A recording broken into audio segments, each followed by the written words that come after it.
Welcome to the Pitch Stack, episode 15. The episode where we wait longer for Uprising than we thought we had to. Matt, how are you doing? Better, considering we don't have any Uprising yet. Yeah. A lot of downfalling. Unfortunately. Unfortunately, indeed. So, Matt, why don't we start off this episode with a little Judge's Corner? I understand you have a dagger to throw straight at me, or in this case, a Zephyr Needle. A Zephyr Needle, indeed. Perhaps not too difficult, but we shall see. So, here's a question about a card you probably never thought you'd hear. But Aetherize.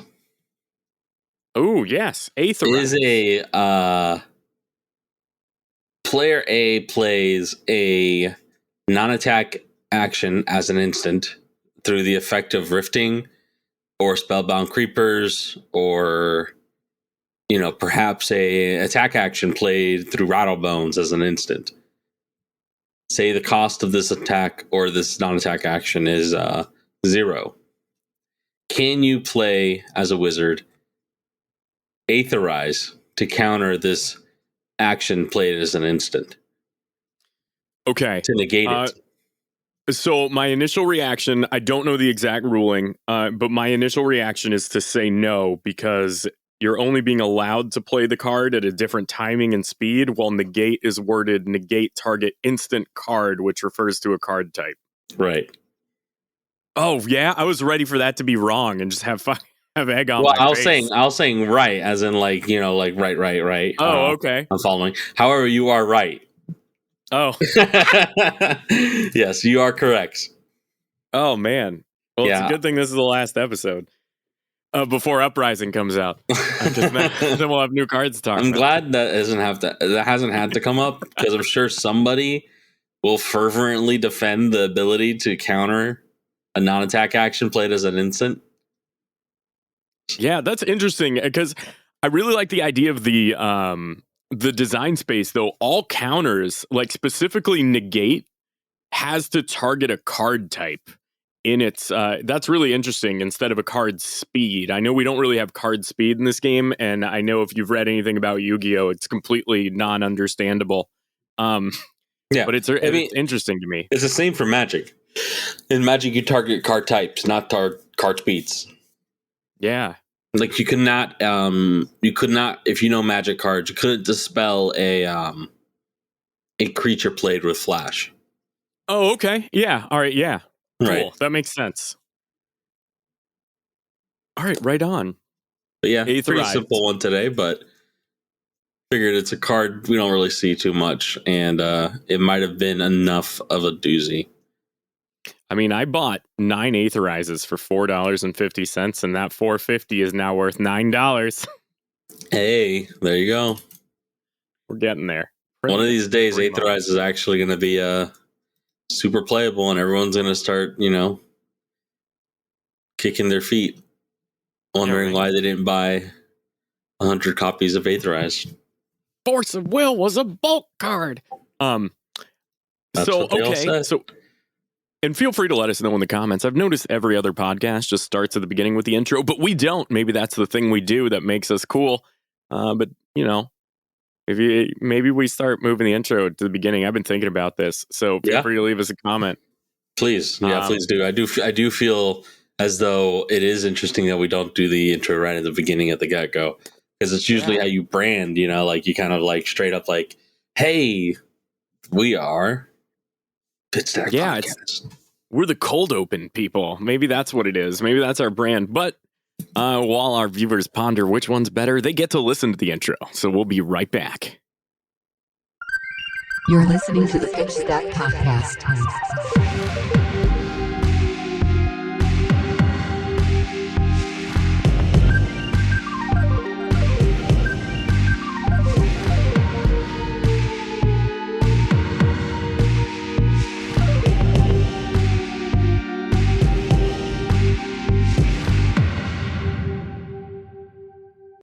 All right, and we're back from the intro.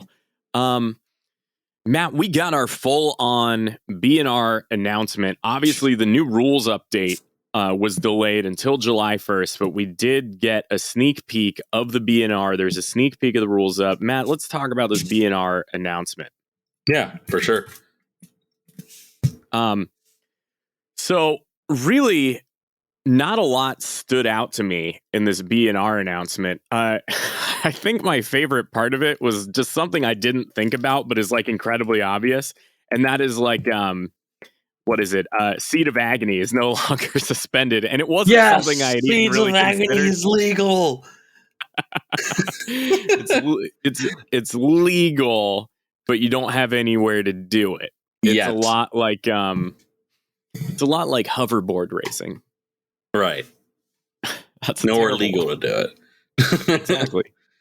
However, I know quite a few Oldhim players are very happy about this recent update. Now that Autumn's Touch is legal, we don't have to block for 2 anymore with Breakground. Yeah, absolutely. And I think that's huge for Oldhim. I mean, Oldhim felt like a little step below, and being able to give Oldhim, like, I think it probably in most lists it'll work out to roughly 6 more life, give or take.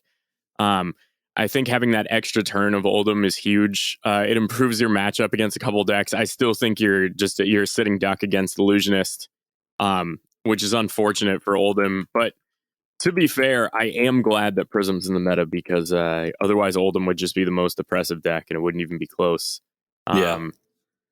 So yeah, I think giving him a little bit more life is better right now in terms of how things work. I don't know how much of Autumn's Touch you end up actually running. I'm excited to see some lists and see people who've crunched the numbers, what they come up with. Mm-hmm. Yeah, it's back. It is back. And we do have the official Living Legend status announcement for the Galaxy Black. Yeah, Galaxy Black. The 2 boogeymen of CC, Starvo and Shane. Yeah, Starvo and Shane have officially rotated out. Now, this is interesting, Matt, because I know over the last 14 episodes up until this point, I've brought up a couple times that I think they designed Starvo to LL. Mostly as a test of the system, because then you don't have any dead cards. Like, that's a huge part of it. However, now that Shane has LL'd, there's a whole hero's worth of cards that are dead in the game's premiere format, which is very fascinating to me. It makes me feel like I probably should have sold all of my foil Shane cards that I never played before anything happened. And my carrying husk, which is now like $50. Maybe we buy them now. Maybe we buy low before the Living Legend format. Yeah, well, so that's the thing too, right?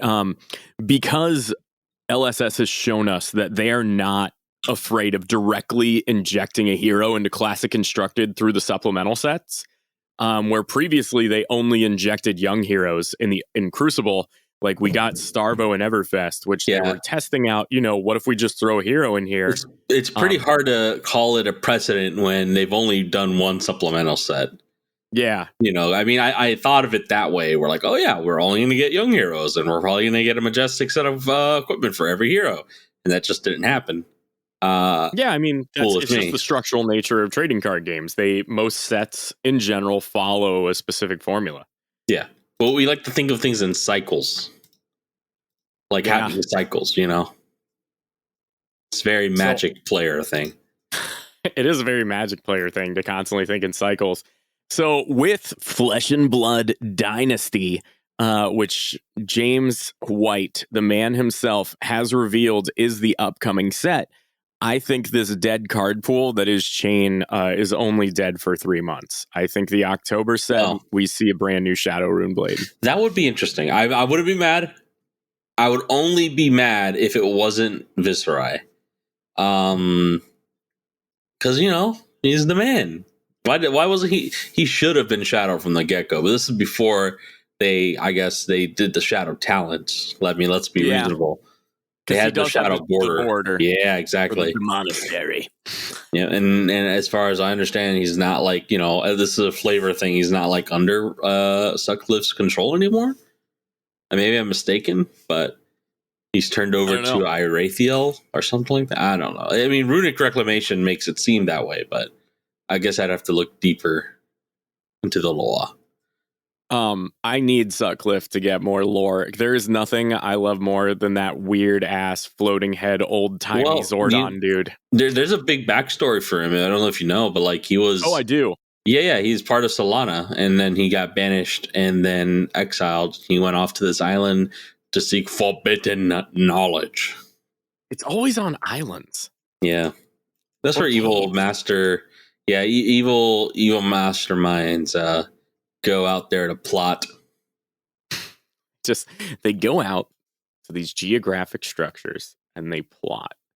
I do think you're right though. That's you're right with Runic Reclamation, because it, like, who knows when this card, like what point it's taking part in, Yeah. So I don't know. That's fascinating. Maybe he'll get a Darth Vader arc and like take his mask off and go back to being Draconic Viserai or whatever. Yeah. Who's to say of the lore?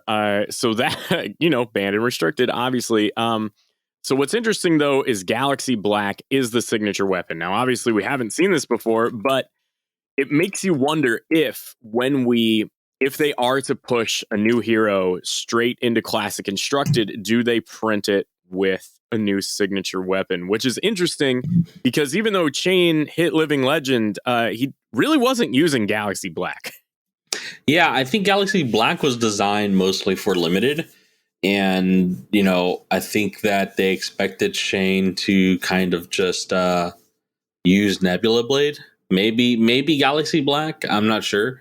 But, like, it's not... I don't think they're going to go out of their way to make, like... If it's in a supplemental set, right? I don't think they're going to go out of the way to make, like, a two-type, like, two-class specific card, right? Like Shadow Runeblade. Like, how many characters are going to even use this, right? I think they'll end up doing a generic Runeblade weapon, or none at all, and just let the Shadow Runeblade hero access a what's the word? Just the already current pool of weapons. Yeah. Or what I think would be even more interesting is if they break some new ground here and design a weapon that is I don't know if it's the word is vertically, that crosses over vertically or horizontally, but a shadow only weapon, and it could be used by Levia and this new hero and Shane in other formats. Yeah. Or like a light only weapon, right? Where either Bolton or Prism could use it. Yeah, that's fair. But it'd be weird because it'd be like, well, which of the two is going to want it even more? I mean, if it's a weapon, probably Bolton more, but it might have an effect on it that might be beneficial to a specific build of Prism or a sideboard tech for Prism. Yeah. But that would be interesting. I'd like to see something like that. Okay, so here, I have a question for you. And this is interesting because I was thinking about this. So Prism has Luminaris, is Prism's majestic weapon. Yeah. Levia has Hexagore. Mm-hmm. Bolton has Raiden. Off the top of your head, do you remember what Chain's majestic weapon was? Dread Scythe. Which is interesting that you say Dread Scythe. Because did this card see any play? No. Not any serious tournament, like competitive play. I've seen it played in an actual tournament, like a calling, but I won that match, so it obviously wasn't good. But you know what? I wish that card has a few redeeming qualities, but not enough to make up for the fact that it costs 3 to activate. It's so weird because I feel like Dreadsight's such a bizarre card. So for those of you that have never seen it in your entire life, which is certainly possible, what Dreadsight does is for 3, it attacks. It is a 3 attack weapon. Whenever you attack with it, you deal 1 arcane damage. And a hero dealt damage by Dreadscythe can't gain life during their next action phase, which is so weird because the vast majority of life gain cards in this game are instants. Yes. Well, Sigil mostly, actually. But I mean, Rejuvenate can be played as an instant. But the rest of them, I think, actually mostly gain you life at sorcery speed. Set sorcery speed. at action speed, but Speed. Oasis Respite. That's like 1 life, right? And you're wasting a damage prevention, which actually that card would just prevent the damage from all the damage from the scythe, anyways. So obviously you can only play instants during your action phase. Kind of. It's complicated, but neither player gets priority during the beginning or end of turn.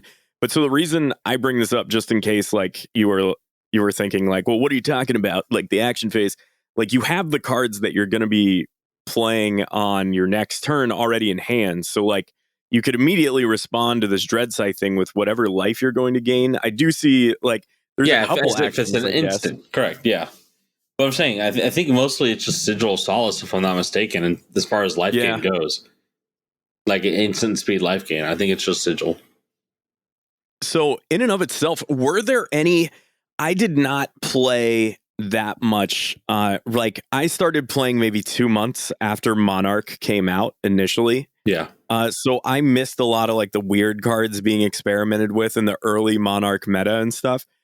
If I remember correctly, this set doesn't have any life gain, does it? I believe it might, in the form of the instant speed cards that each of the talents got. I think the light one gains you life, Ray of Hope, if I'm not mistaken. Okay. No, it doesn't. No, it doesn't. Yeah, no, I mean, I was just, it has the symbol on it, but I had to remind myself here for a second. Yeah, it does something weird if you have less life than the opposing hero, right? Yeah, exactly. That's right. Huh. The shadow ones, of course, wouldn't gain you any life. That's not what they're all about. They're about making you pay your life, you know? Yeah. So it's really interesting to me, right, that obviously, so if you look at the signature weapons for each hero, it's Luminaris for Prism, it's Hexagore for Levia, it's Raiden for Bolton, and with Chain, they stuck with his token weapon, and as the signature, yeah, I think that's fascinating, and I guess, I don't know, there's like this weird design space, and I would love to hear from the devs at some point, or just, I just have so many questions about Galaxy Black, just from a set design perspective, where they were like, now this token weapon has like a super rare, what would now be called a Marvel art of it. And it's really fascinating. You're right, yeah.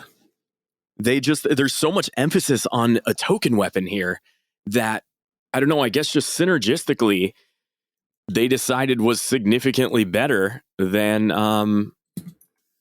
this life gain kind card. Of is, that was a life gain. I mean, to be fair, it is. I guess I have more questions about the scythe.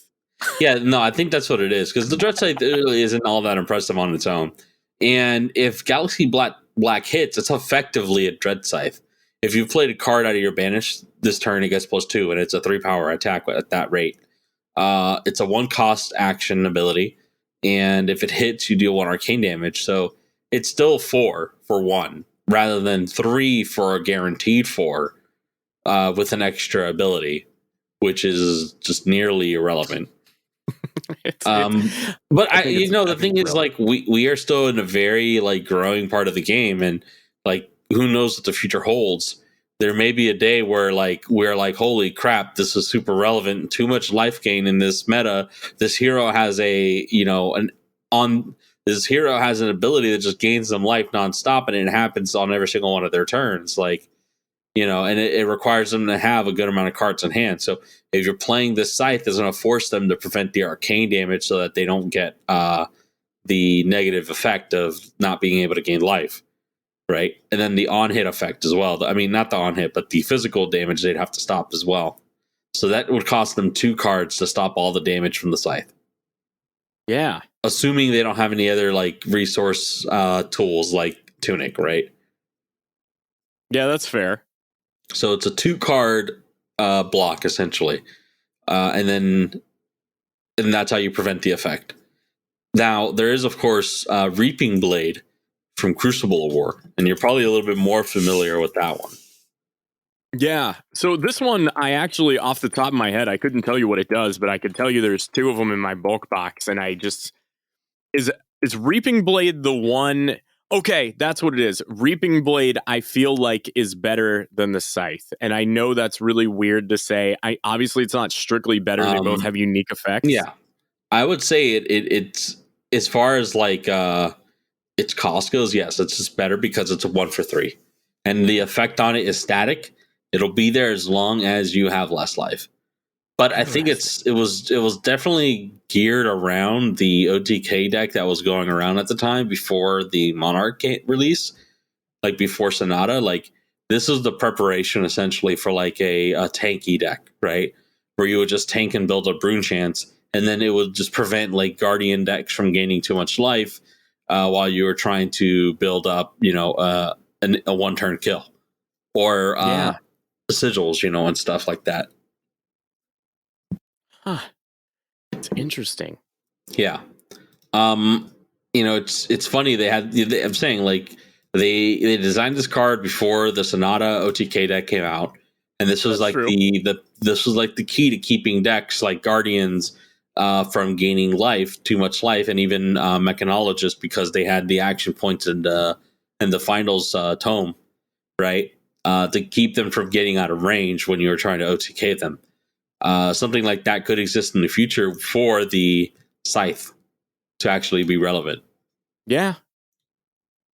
Yeah, that makes sense. It's interesting. I guess it's a card with a unique effect, which is fascinating in and of itself. But I also wouldn't put it past them to just make a really shit card.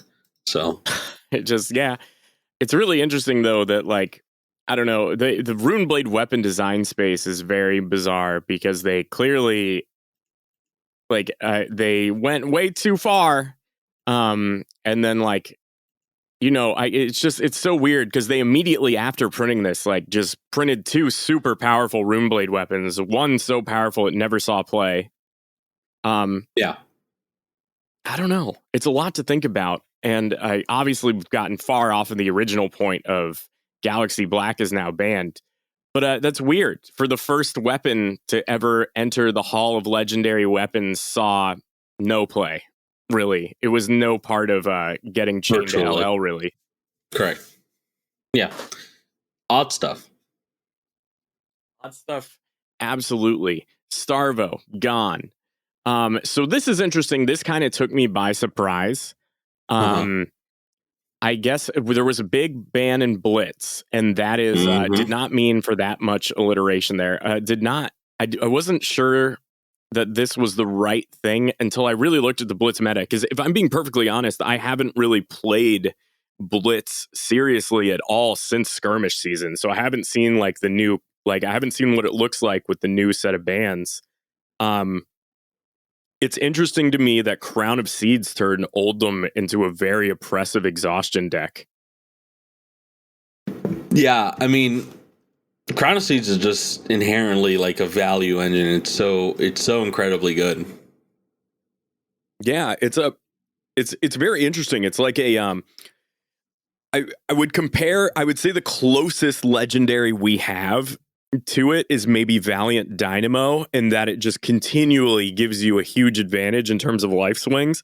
But because of the weird card selection advantage it gives you, I don't know, I think it's such an oppressive card and a design space that I think we may actually, after Prism LLs, which I'm sure is going to happen before October, I would not be surprised to see Crown of Seeds suspended in Classic Construct in October, obviously thinking well far ahead.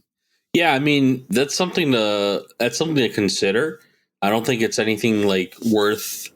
I think that's something they'd have to reevaluate then, right around the time Prism would leave, and to see like what Ultimate's effect on the new heroes is like. Are they able to get around it? Because if they aren't, then they are going to have to take some sort of action, right, to avoid having like a guardian just gatekeeping the entire format. The way Prism is like right now, kind of. But luckily Prism's on our way out. And I think it's good. It was good for a while, but I think that if things need to change, it's just kind of like getting a little bit too samey in CC. Yeah, but agreed. Uprising for sure. Uprising on its own would have changed and shooken things up. So it's just interesting to see the changes they're making here for Blitz as well to try to shake things up. But it feels weird to think about Ultima without Crown of Seeds. Right? I mean, especially, I can see it in the context of Blitz. I don't know what you run instead. Maybe Helm of Eisen's Peak. Or you probably just run Skullcap. Or one of the newer ones, like there's some new things, there's some new options to consider. Yeah. So that is very true. Yeah, there are a bunch of new options to consider. Coronet Peak, and there's even a common one. Yeah. Huh. I wonder how that shakes out. That's actually really interesting. I don't play enough Oldhim to be able to immediately be like, oh, that's the best one. Yeah. So, Matt, I don't know about you, but I play a lot of Commoner.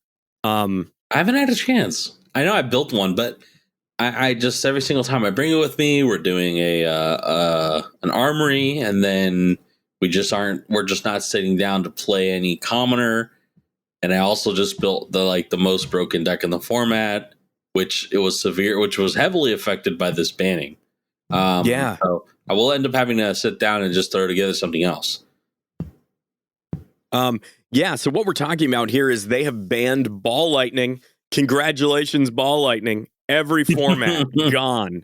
I believe this is the first card to be banned in all three formats. Obviously, Duskblade here, I guess, doesn't count because it was never legal in the format. Well, actually, it would have been Drone of Brutality banned in all formats. Oh, yeah. Yeah. But that was like on a principle thing. Like they just wish that card didn't exist. Yeah, joke's on them. So they also banned Belittle. And the Belittle banning is fascinating to me. Because on a very statistical level, Belittle was by far and away the best card in Commoner. And it's insane to think about what this card actually does. So you have a 3-power attack for 1 that draws you a card. Technically. Yeah, I mean, effectively what it does, it gets you either pitch or gets you like a buff, like realistically. Yeah. So this card was, it's very, very, very good. And I'm glad to see that even though they say that they're not actively testing for the Commoner format, that they are willing to listen to the community and make changes, which is really cool. Because obviously, we're not going to see like a Commoner calling, although that'd be gnarly. That would anytime be crazy. So it's interesting. I've got foil common spike. Foil common spike. I've got to update my Commoner decks now to meet the new requirements. Essentially, I got so tired of the Ira Welcome deck mirror that I have a little box with 6 Commoner decks in it, and I use that to teach people the game now. Nice. Because I can't play another Ira deck ever again. It's ruined. It's over. So how many opportunities, speaking of teaching people how to play the game, I mean, maybe we can just use this to transition into a small, a side rant or whatever. But how you felt, if at all, like introducing people to the game or teaching new players with the classic battles? So I've only played one game of Classic Battles, and it was a new player had bought it and asked me to play a game with him, and it was interesting. So something I have found, right, Yeah. within the classic battles is it can be a little coin flippy, which I think is good for any beginner product. Like you should be able to go back and forth. But one of the things that, and I know you and I have talked about this, one of the things that draws people into this game is getting to play a class they love or a character they're super into. Like you're a Visceri guy. I'm a huge Prism guy. Like these are like you really like the character. It's not so much like you're building a list and a deck. So you get behind a character like a class. Like I usually play casters in RPGs. And so I think it's been so much easier. Like the people who I have shown the game with my set of commoner decks, they have more immediately been drawn to a hero where they're like, oh, like this is like X in whatever MMO or RPG or whatever else they play. And I feel like that is innately the flaw with the classic battles product. Yeah. I think it's great. Don't get me wrong. But it's like you either have to fall in love with Dory or with Rhinar. And I feel like a lot of people fall in love with Rhinar, which is fine. I also think that I'm sorry. Oh, no worries. But I also think it could potentially be attractive to a player if they are just drawn in by the mechanical aspect of the game, learning in that fashion, right? As opposed to being drawn into the heroes. Yeah, that is interesting. Yeah, if you're the type of player where you're just like, what are the foundations of this card game and how does it work? Right. Then I think the classic battles is infinitely better. I mean, truthfully, we're not for that. That would be that was like the icing for me on top of the cake that drew me in. Aside from just the characters and the card design and the art, right? Yeah. I don't know. So the thing that innately drew me into the game is I was hanging out and playing Magic at my local LGS, and they had the Blitz decks for sale. And I was like, okay, this game kind of worked. I mean, obviously, I'm just rehashing a point here, but like they had the Blitz decks for sale, and I was like, oh, okay. It's like, well, I've been on this like caster kick lately because I don't know. I spent the first 20 years of my life only playing tanks or like plate armor wares, and so I was like, you know what? I'm gonna go with this, like this Prism deck looks cool. Like I really like the aesthetics. Like gold and green are my favorite colors. So actually Dory is like insane for me because everything's like gold and green. Yeah. And that's why I went out of my way to grab the classic battles playmat because it's like gold and green colors. The green man and the gold lady, like yeah, green man, gold lady, fight. So like I got drawn in a certain way. However, the way my brain is wired, like the aesthetics of things are what draw me into stuff. And I know there's plenty of people that are drawn into things by the mechanics. And so I know we had this discussion, but I think you're 100% correct when you bring up that the classic battles is a great way of showing off the mechanics of the game. Even with, and I know we brought this up maybe a month ago, but they fixed the D-reacts where they're not confusing anymore because they're still confusing, let's be honest. But now they have the watermark. Well, they just explain how to play the D-reacts on them. Yeah. Because sometimes players just they don't grasp the idea of not being able to block from your arsenal, but you are able to play and block with a card out of your arsenal. But that must be a defense reaction. Like there's so many conditions. But once you've set that line up in your head, the conditional lines and stuff for like how to play cards out of your arsenal, it makes sense. But before that, it doesn't make sense to you until you've actually seen all the cards, and then like, okay, I get it now. But yeah, I think Commoner for sure is like perhaps I think my favorite way to introduce people to the game, or like starter blitz lists. Like that's kind of like what I had used, like the 4 starter blitz lists from WTR, which had a couple rares. Oh yeah. Which is fine. It just helps to like reinforce a little bit more like stronger cards. But yeah, I think those are a very good place to start. And I had been meaning to build the Arcane Rising lists, but I just haven't gotten around to that one. Oh, that is really cool, actually. You know what I might do? I usually end up showing the game to people on Tuesdays because I just like most Tuesdays I'll just go to my LGS and hang out and play Commander. And in between Commander games, they'll just be like, "Hey, you want to try Flesh and Blood? Want a little hit of the Flesh F&B?" and Blood? And it works. So I've ended up showing the game to a lot of people. And so what I purchased, so if you are interested in creating, it's not like, I don't know, some people are cool with just having one commoner deck, but I feel like anybody that has played this game for any length of time, like you have a nice amount of bulk. It's very easy to end up with multiple commoner decks very fast. Yeah, for sure. I mean, I'm sitting on bulk. I need to move. Like I just finished organizing like the first 4 sets of this game into like my like I just finally finished organizing like what I need for like a dual play set of the first 4 sets, and now I just need to do the last 2 and offload the rest of this instead of sitting on it. So what I bought, and this is how I store my commoner decks, right? Like everybody has, for every card game, everybody has like a preferred deck box that they're into, whether it's like a Satin Tower, a Monolith, or maybe you're into an Ultimate Guard Boulder, or just like classic style deck boxes, whatever you're into. What I did was I picked up the Ultimate Guard Stack and Safe. And this is a really, like, obviously, like he's sitting here shelling for a product that's not giving me anything back. But it's an acrylic box that can fit 6 small decks, which is really cool. So you can just very quickly throw 6 commoner decks in here. The hero cards are facing out. The whole box is clear. And it's just, I don't know. I really appreciate the aesthetics of it. And that's how I like to show people commoner. I've seen items like this before. I used to have the Dragon Shield version of it. But yeah, I mean, this is a pretty easy way to show people how to play, display the heroes, you know, especially with the clear case.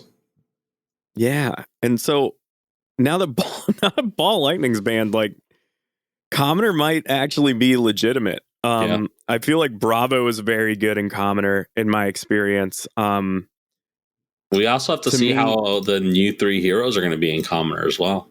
Oh yeah. So Uprising release. Yeah, I honestly, I know this seems like obviously it's negative value, but like one of the main reasons that I'm a big advocate for buying singles in a trading card game. I mean, obviously we all say that, and then we buy a sealed product. That's how it works. That's just what people say. But man, I am so excited to just get a shitload of bulk so I can make those 3 commoner decks. It's just an endless cycle of like getting rid of bulk, organizing bulk, and then buying more bulk, essentially. Man, I don't know. I gotten real, like, I just, obviously, like, I won't sit here and talk about commoner for like 3 hours, but I've gotten so into commoner that I went back and I picked up the cold foil Bravo from the Farewell to Wraith. Because I was you should have told me. Rules. Should have told me I just sold one. Oh, maybe I bought it from you. I don't know. We'll find out. I don't think so. I'll have to go check. Minnesota. Because I don't need the Rhinar one, because it's the same Rhinar in the whatever you call it, in the classic battles. And then I've still got weird. I've still got a Dorian and a Ninja. Yeah. Ooh, maybe I do have the Dory. That was the one I got at my Farewell. Nice. I was able to get quite a few of these promos. I might trade you for that Katsu at some point. We'll see. So I guess we'll move on here to one of my favorite things in Flesh and Blood, and that is the back alley Oracle articles. Matt, do you love these as much as I do? They're pretty interesting. Sometimes I haven't gone through all of the ones they've ever put out, but this one is a pretty brief one, if I'd say so myself. It's nothing too crazy that most cards won't have to worry about. Most players won't have to worry about. But it is, I think, of value to at least read and know what's going on here. Yeah, absolutely. So it's interesting because the back alley oracles and the rules reprise articles, so they used to kind of be the same thing, and now they've kind of split into 2 things, and I love both of these. So we have a brand new back alley oracle as well as a new rules reprise article to talk about. Matt, which one do you want to hit first? Well, there are 2 rules reprise articles here for Uprising, actually. Oh, they already hit me with a second one. Yeah. And this is essentially just going over common interactions in the set to make sure people are brushed up before the set releases Excellent. to Oh, avoid cool. I hadn't any. seen. Yeah. I hadn't seen number 8. Interesting. Yeah. So the first ruling here is something actually we may have already discussed. But it is the question: can I play an invocation, pitching a red card, and target the ash I create with Dromai? And if you listen to our last podcast, or if you've spoken with us in person, I'm sure we've had a discussion. The answer is no. And you know why that is, Doug, right? Oh, because okay, so I do know why this is. So when you play the invocation, so this is important, right? When you pitch those cards, the ashes are created before the spell resolves, but in order for you to play an invocation, it needs a legal target. Yeah. Which is fascinating because there was in all of the pre-releases, the judge question that I got most commonly was like, can I pitch a red to rake the embers, creating a second ash token, and then transform them into Aether Ash Wings? And it's like, absolutely you can. Yeah. But then can I like pitch one to cast this invocation if I don't have any? And the answer is absolutely not, because you need a target in order to play an invocation. So It's a very interesting and narrow interaction, but I can see how people would get confused. And they make that distinction in the rules reprise here with Rake the Embers and the invocation.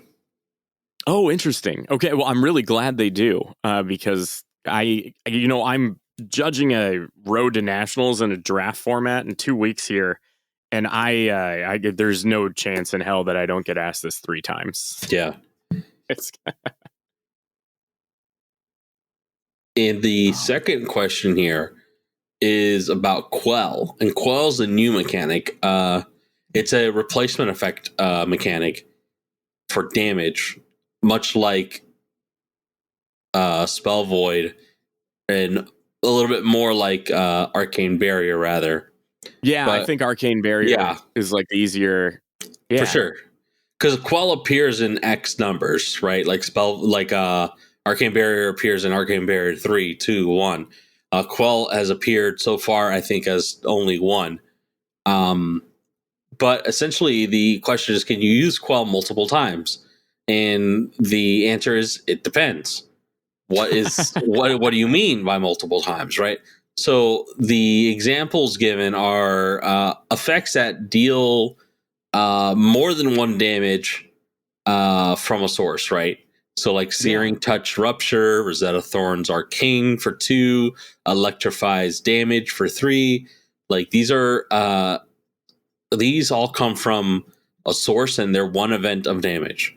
And quelling any of the quelling cycle of equipment say specifically, the text is, if your hero would be dealt damage, you may pay 1 resource to prevent 1 of that damage. If you do, destroy Quelling Robe at the beginning of the end phase. So while it's that current turn, if you've used the Quell ability to prevent damage, you can continue to use it to prevent 1 damage from a single event. And what that means is, say we're talking about Rosetta Thorn, which is an attack for 2 from a weapon that has a triggered ability that deals 2 arcane. You can use a single quelling equipment to pay for its replacement effect to prevent 1 arcane damage and 1 physical damage, paying 2 resources. But you can't pay it multiple times for a single event of damage. So you could not prevent the 2 arcane damage entirely from Quell 1. You would need multiple Quell items to do that. Absolutely. And I'm trying to think off the top of my head, what is it? I know exactly what card it is. Come on, words. Oh, Chain Lightning. So this is really interesting. Is it Chain Lightning? Nope, it's not Chain Lightning. There's a wizard card that's like deal X damage, deal X You're damage. thinking of Forked Lightning. Forked Lightning. Thank you. I knew it was some sort of metallic instrument lightning. Whether chain or forked. So yeah, this is now 2 damage events. And something I saw at the pre-release A lot of people would say you can use Quell once per source. And that's why I really like this, because it separates events from sources. And it's exactly like you said, boom, you can do it twice on a Rosetta. You can do it twice on this Forked Lightning now. And I don't know, it's such an important thing to be able to differentiate, especially one life can win or lose you the game. So now you can use this way more than you thought you could before. Yeah, definitely. And I think people were undervaluing the power of it in limited for sure. And not using it to its full extent. Because I've played turns, even as Fi, a hero that just doesn't want to prevent damage or block. I've prevented 5 damage in a single freaking turn with these equipment playing against Icelander. So I mean, like, it really pays off knowing exactly like the breaking points of like pitch, like, you know, the pitch values you have in your hand to be able to prevent as much damage as possible. Absolutely. And that's, I think, if you're going into this limited format, a lot of people watch this limited format and it's like Fi, like he's going to destroy everything. He's obviously the most powerful deck. But now that you see how Quell works, Quell is really the difference maker in shutting down Fi. And why I think Dromai and Icelander. Yeah. Oh, no, I require agree. higher skill. Yeah, and I think against Dromai as well, because those Aether Ashwings can really start to take a toll. Like, and they only attack for 1, and they are definitely prevented by Quell. I've done this before as well. I've prevented up to 4 damage with a Quell item against Dromai. Yeah, absolutely. So okay. So I guess this was the other thing they said in the rules was, do draconic attacks count themselves as draconic chain links you control? Now this one, I don't think anybody has trouble with this one. Everybody sees it as like their first clever thing from this set. Yeah. And I don't remember if there were any weird edge cases or not. Don't believe so. Not in limited format. I don't believe there couldn't exist anything. If I'm not mistaken, but yeah, I mean, I'm sure it's possible for somebody to get confused if they interrupt the draconic chain link with like, oh well, it wouldn't actually change it then in that, I suppose. So yeah, I don't foresee many people making a mistake of whether they control the correct amount of draconic chain links. Yeah. So another interesting small ruling here, and I think it's kind of funny to me that in this in this article they started out with like the 2 heavy hitters of weird interactions, and then they're like it kind of like chills out a little bit. But here, does attacking with or attacking against an ally break the combat chain? And I can see why you would ask that. But obviously here, you know, it does not. It's just an additional, you can kind of treat them like weapons in a weird way, allies. It's not really an action. The Sands of Sandakai create, it's an activated ability, gives it to all the dragons in order for them to attack. Yeah, which is interesting. I like that. And it also is attacking against the allies. Doesn't break the combat chain.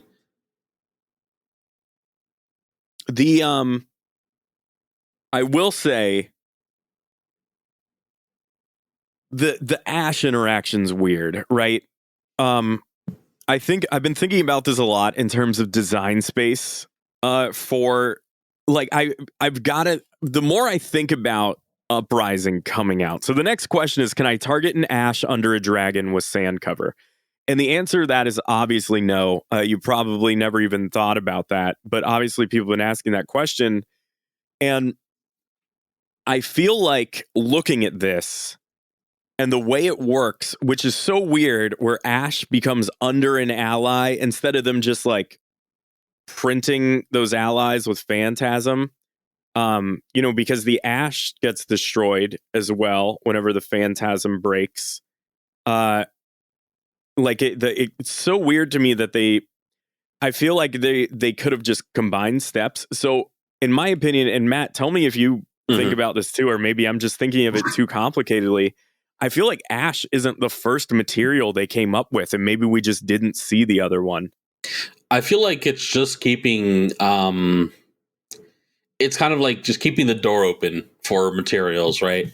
Like it's a cool, neat mechanic idea that I don't think they want to make it a one and done thing. So creating a keyword for it helps future cases where they don't have to redesign or reconfigure exactly how materials normally work. I think in the future cases we'll see them appear underneath allies again, or underneath objects in the game like auras. I wouldn't be surprised at all. I think I know where we'll see them. Where do you suppose? So you'll remember in the original lore book, they talked about classes that we could see eventually. And one of those classes was alchemist. Oh, yeah, material. And so I think you have a bunch of materials that you synthesize together, maybe to either tutor things out of your deck or to create certain potions or whatever. And I don't know if you noticed this, and my friend Alex, or if you follow him at Walsney on Twitter, pointed this out today. There is an alchemist that is referred to on the majority of potions in Everfest. Really? There is a character that exists in the world. So I don't know. Maybe that's where we'll see material next. You know, I love to wildly speculate on this game. It's like one of my favorite things to do. So that's why I bring this up with material. Yeah, I mean, material itself is cool. And I think that the ash, if they had expanded the design space to be able to like still exist underneath the dragons, would allow for some pretty interesting play, like removing the phantasm essentially from the Aether Wings, or like being able to recycle the ash somehow, like within a card, like a majestic card that says like it's kind of like a channel or whatever. You put it into play and it says, you know, whenever draconic allies are destroyed or leave play, you generate an ash, right, or something like that, or like retain its ash. It's not destroyed. That'd be really cool if they expand that like design space for ash, or like you know, or as in like the suggestion here in this image is like using sand cover on an ash token underneath the ally to trick your opponent into destroying its phantasm. Yeah, that'd be really cool. But I don't really know how that would play out, right? Yeah, it's weird, right? It's just, I understand the design space of ash. I just let me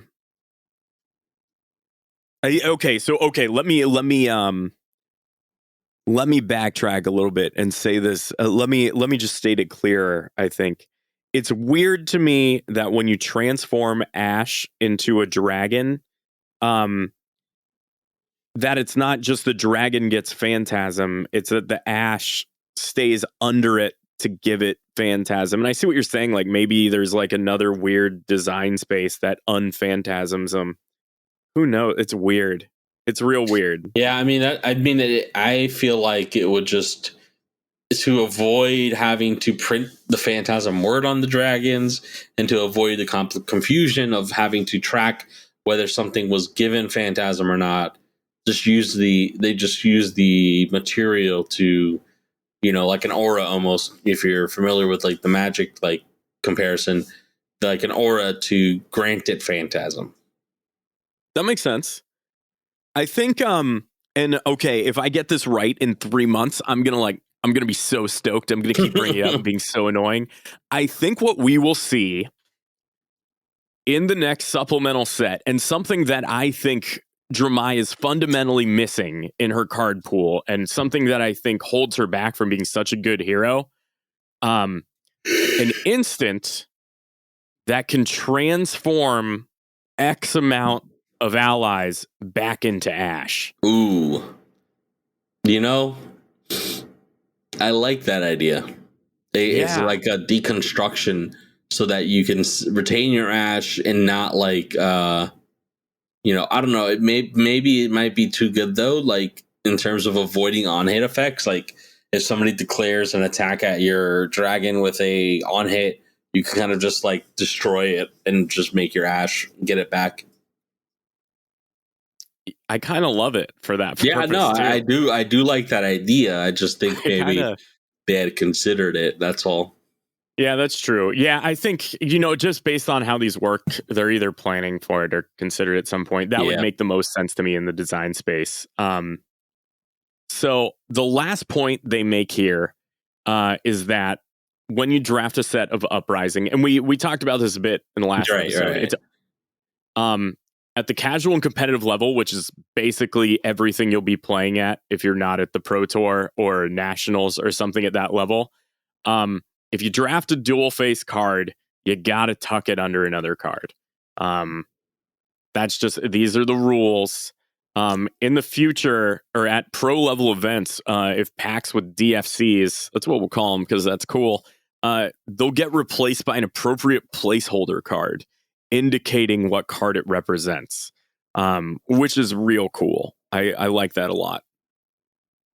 Yeah, because in these professional environments, you register sealed pools and stuff, or draft pools, right? So they would be able to replace those with placeholders pretty easily. Yeah, absolutely. So let's touch on rules reprise number 8.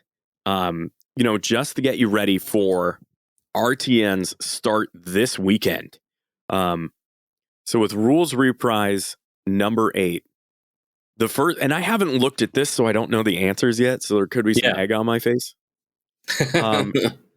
The first question is, if I activate the Conduit of Frostburn, which is the Ice Wizard common hand, then play Icebind with Fusion, can I destroy a card in their arsenal? And the answer, I believe, is yes. Yeah, you can. And this is because of the layer that these effects create.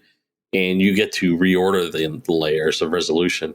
So both of them are on hits, right? So Icebind specifically says deal X arcane damage, because it's variable, to any target. If it's fused and it deals damage, freeze a card in their arsenal until the start of your next turn. And then Conduit Frostburn is an instant that destroys the equipment and gives the next card you play this turn an effect that deals arcane damage. It gains when it deals arcane damage to a hero, destroy a frozen card in their arsenal. Now, it doesn't require a card to be in their arsenal frozen already when it hits. However, when it resolves, it will check for a frozen card in arsenal and destroy it.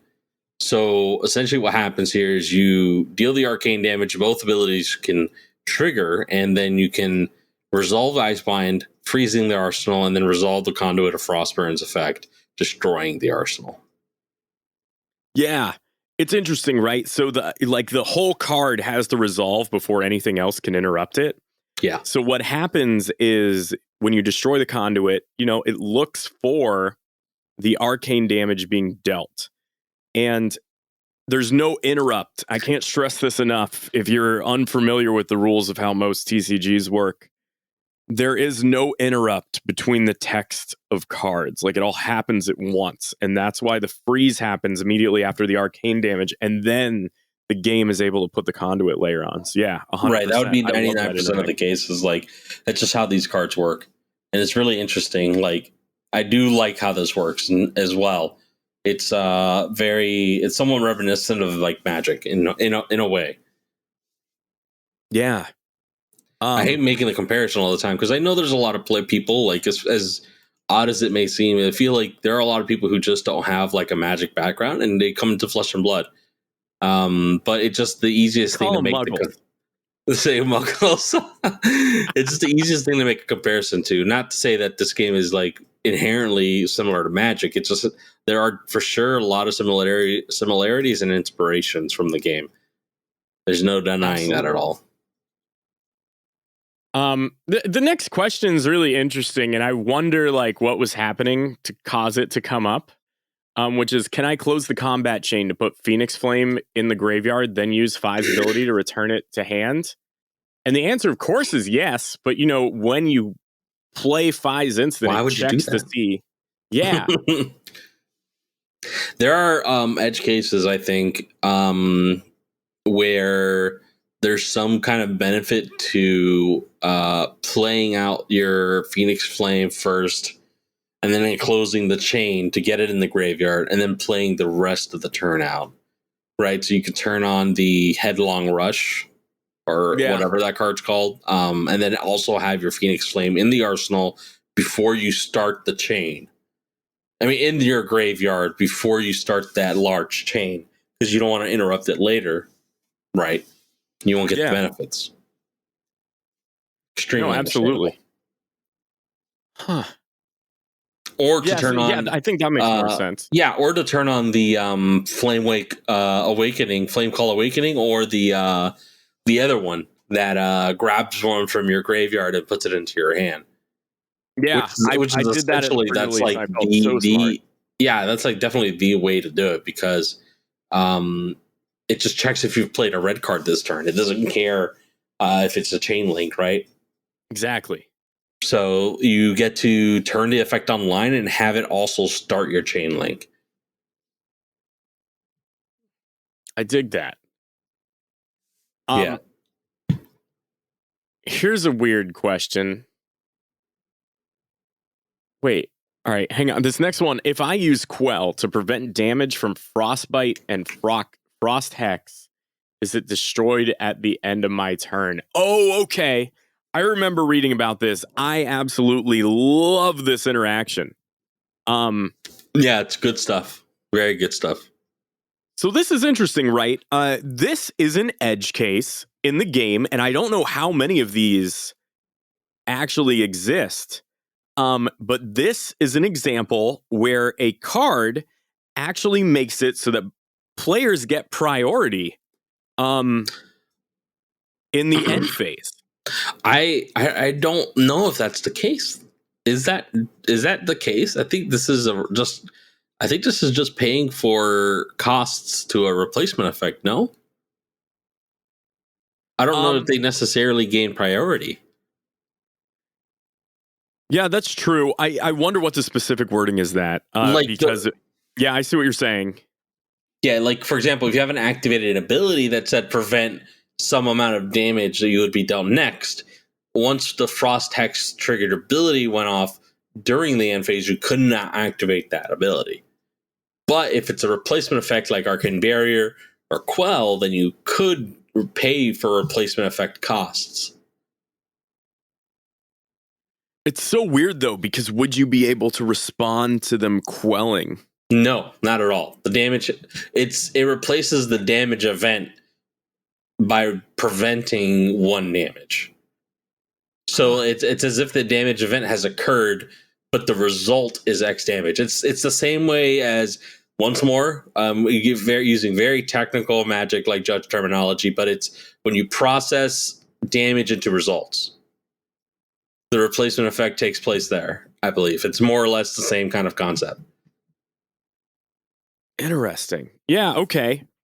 I want to read more into that, but because I think you're 100% right. Just you don't get priority in the end. I agree, and I don't think anyone gains priority, but I do think that this is very interesting as far as like, and the main caveat here, as far as like the player asking about preventing the damage with Quell, this occurs during the end step, the end phase, right? And quelling slippers instructs you to destroy it at the beginning of the end phase. Now, we're already beyond the beginning of the end phase at this point.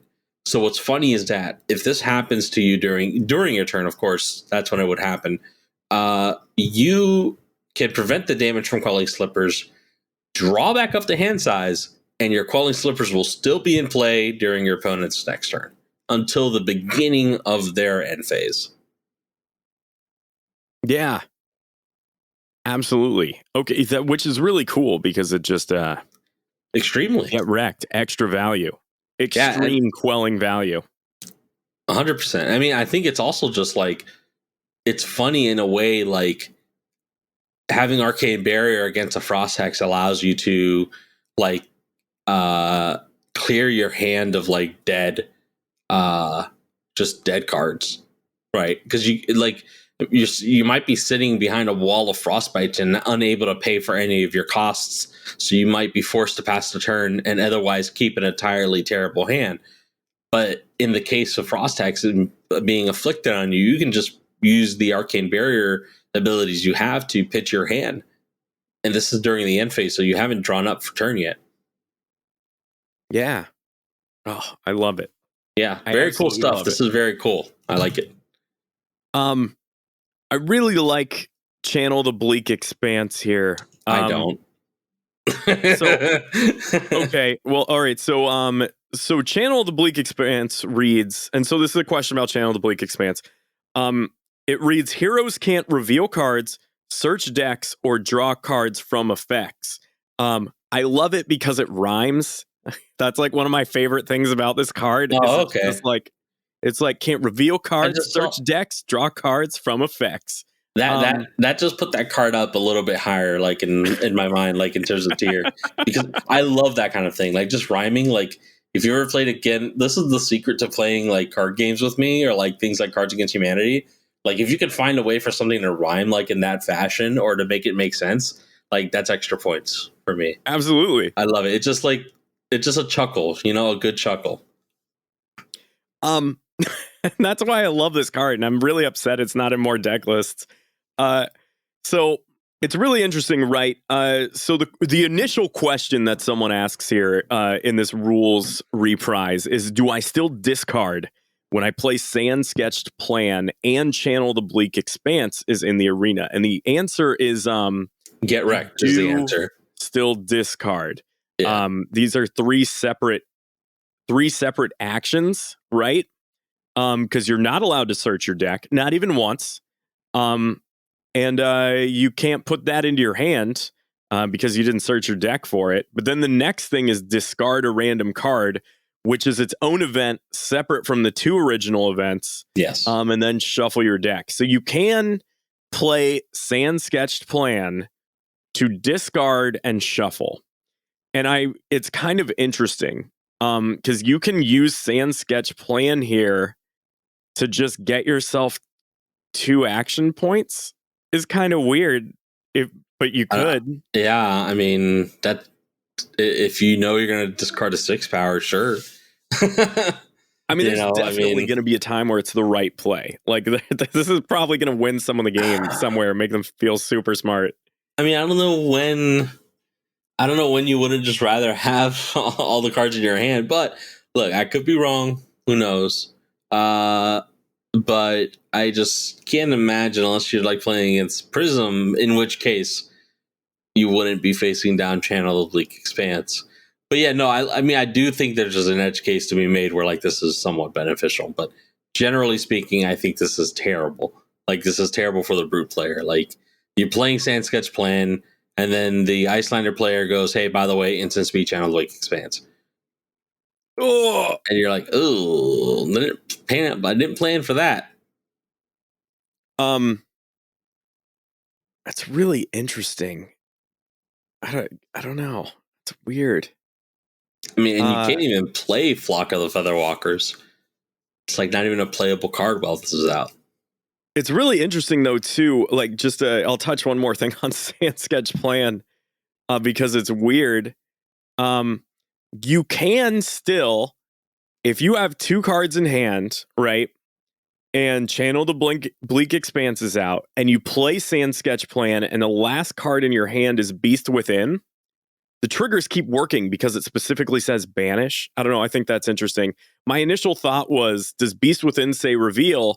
And if so, does it just kill you? But obviously it says banish. Yeah, I was just saying, wait a minute. I have to look that one up. No. I got way too far ahead of myself. So yeah, you brought up a great point. So cards that say as an additional cost, you have to reveal something. Like Flock of the Featherwalkers or Belittle. Well, Belittle's an additional cost. It says you may reveal an attack action card. So Belittle is just 1 for 3 go again. But Flock of the Featherwalkers is a dead card. Yes. Yeah, that's actually very true.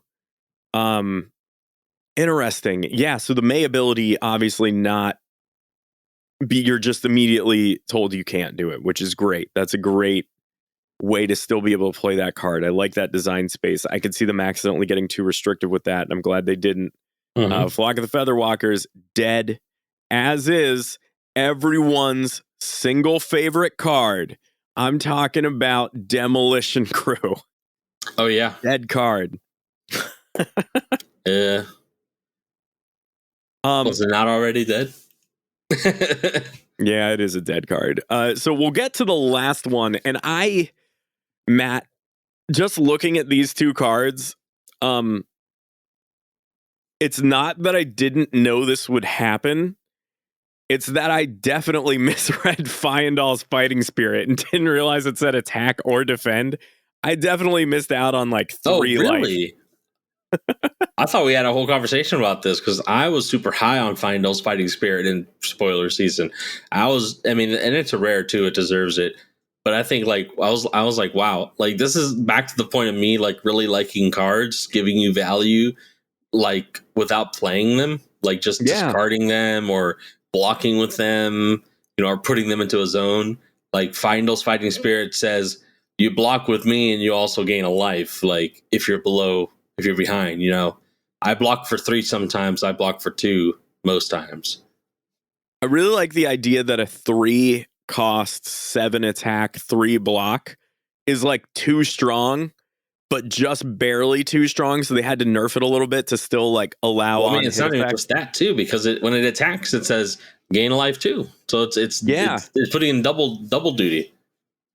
So, okay, so the question here is, if I defend a Phantasm attack with Fyendal's Fighting Spirit, do I gain life? And the answer is absolutely you do, because you are still defending with that card, and then the Phantasm trigger, or I keep saying trigger, but yeah, the trigger is layered on the stack. And basically, because you have defended, you've met that condition, that layer is also on the stack, and when everything closes because of the Phantasm trigger, all the layers that are currently on the stack still resolve, so you will gain a life. The way you end up with that life is a little bit more complicated than you might imagine because of the intricacies of the chain being closed and how it relates to Phantasm, but you do still gain a life. Yeah, it's a triggered ability, and it happens as soon as you defend with it. Yeah. Absolutely. It's interesting that they say it's similar to how Rune Chant triggers still resolve, and it's interesting to think of them that way.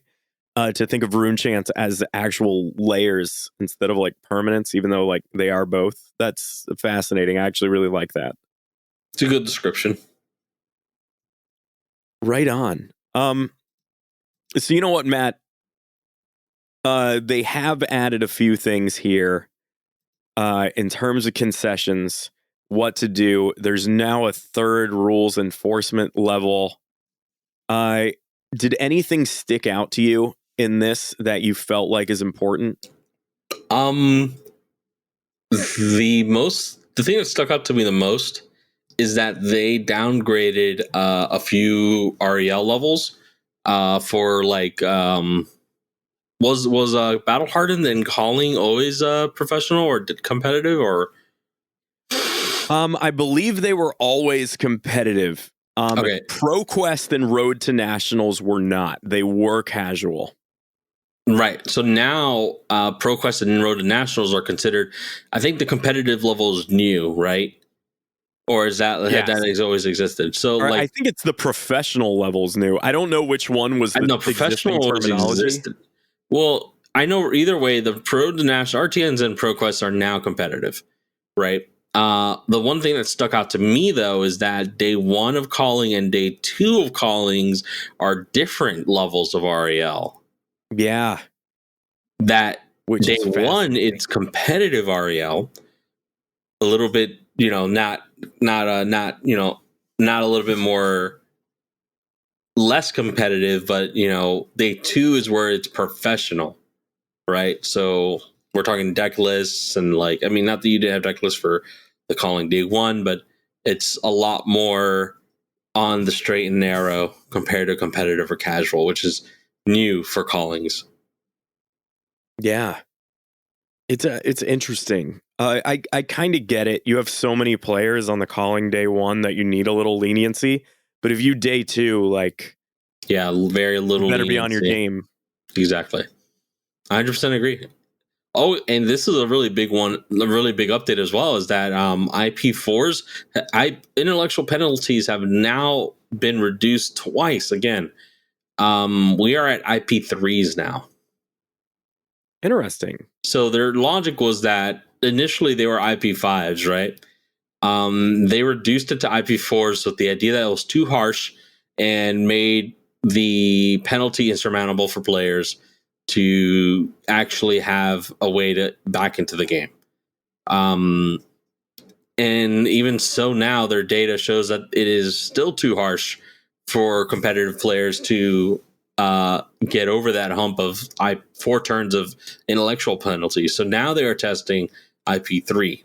That is the current penalty for tardiness and other intellectual penalty, issues.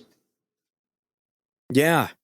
One of the big things that I think is interesting is they have made it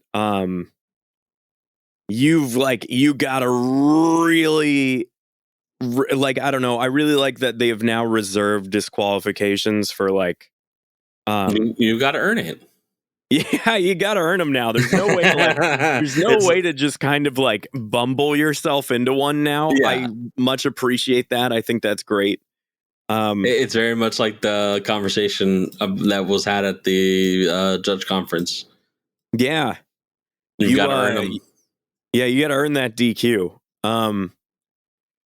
Yeah, absolutely, which I'm pretty happy about. I felt like Flesh and Blood was pretty strict on some stuff before, and it seems like they've kind of chilled out, which is cool. I'm glad. Yeah, I mean, it's I don't know.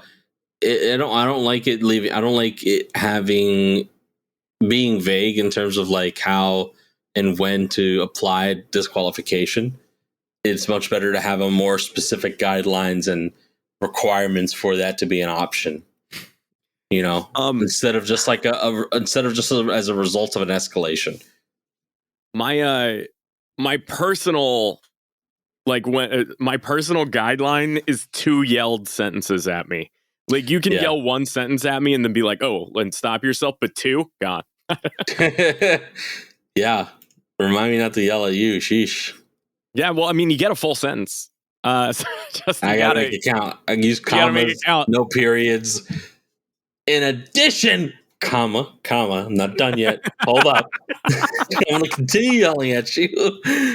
Semicolon. That wasn't a period. It was an ellipsis. It's a pregnant pause. Great. Hyphen.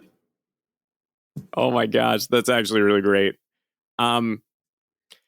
Yeah, I really like I like how missing triggers is now exclusively the responsibility of the player that owns the triggered layer.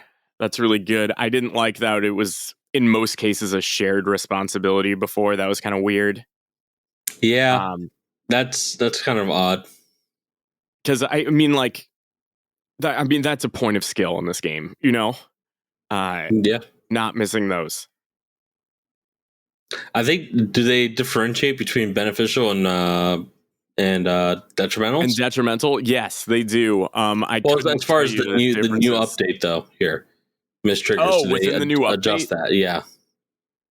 I don't know. Let me speed read this real quick. I believe they said they've rewritten the way the infraction is handled, to be more specific as when triggers have been considered missed. Allowing the opponent to I don't know, it's interesting. They lowered the penalty for missed detrimental triggers that were ultimately created by the opponent. So I don't know, you missing, because technically you control a frostbite token. Yeah. So it's a missed detrimental trigger, but of something you own, but since it was created by the opponent, then it's not really your responsibility. I'm glad they covered that. That's probably, they were thinking of frostbites primarily when they did that. Yeah, that's a good call with the set coming out with a ton of frostbites. So I don't know. I need to dive a little bit deeper into this, and I plan to just take a few nights and study all these changes before this RTN happens in 2 weeks. It's really interesting. They were talking about conceding and improperly determining winners. I just I think this is so weird. There had to have been some bizarre edge case where this happened, but conspiring to have a player win a tournament. Yeah. I don't know why I find that sentence so funny, but like we've conspired to have this player win. Here's the thing though, like I as far as I understand it, like there are groups of people and whatever tournaments that occur, like even this is just exists throughout all TCGs, right? Like people will go to tournaments in groups, and based on like matchups and based on like tiebreakers and pairings and stuff, and also based on a mutual understanding, they usually try to coordinate some sort of like agreement in which you know players will give up a prize for something more desirable or a less. I would say like it's not bribery, but like a splitting, almost like a hidden split, right? That kind of thing. Yeah. Where like moving someone up the ranks in exchange for a portion of prizing, right? Yeah, So that's of course that of course qualifies as bribery or conspiring or concession or whatever, but it's what constitutes it's like literally is what bribery is. But yeah, it's their point that they're trying to make is that this goes against essentially what the mission of the game is, to play great games, and they want games to actually occur rather than to be settled based on who wants half of what prize, and who gets an invite and who gets the gold foil, who gets the cash, who gets the card, right?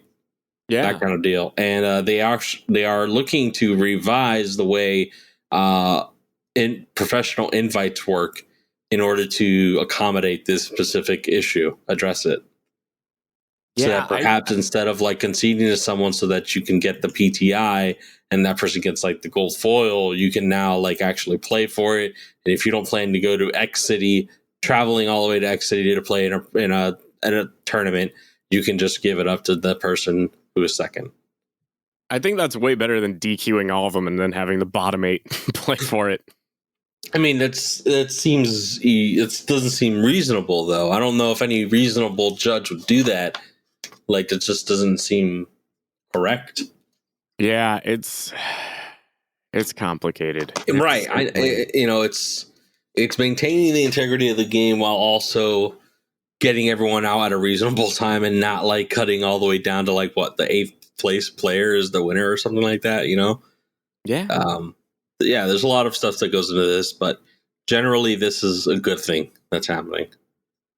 Absolutely. We want to avoid as much non-play as possible. Yeah. It's weird. I can't come up with a solution. Maybe we'll be able to come up with one at a judge conference, which is now a thing for Fab. I'm going to try and get in on this upcoming one. I think that's really cool. Plus, who doesn't just love? Yeah, there's something to be said about like people being like, "Hey, what are you doing on Sunday?" It's like, "Oh, I have a conference." Oh yeah, to legitimize whatever the hell you're up to. A little conference, you know what I mean? So I'm gonna be busy. Don't call me, okay? I'm at a conference. Do not disturb mode. Just yeah, no, it's cool. Like, we were just at a Magic conference this weekend, and I just found out. I don't know if it had been posted recently or I don't know how long ago, but on the Judge Hub here for Flesh and Blood, an online mini conference was posted as an event. And if anyone knows, like, Flesh and Blood hasn't really had any official conferences for judges yet at all. But it seems like somebody's taking the initiative to hold some kind of organization, to hold some sort of like organized like conference for Flesh and Blood judges, which is great. Yeah.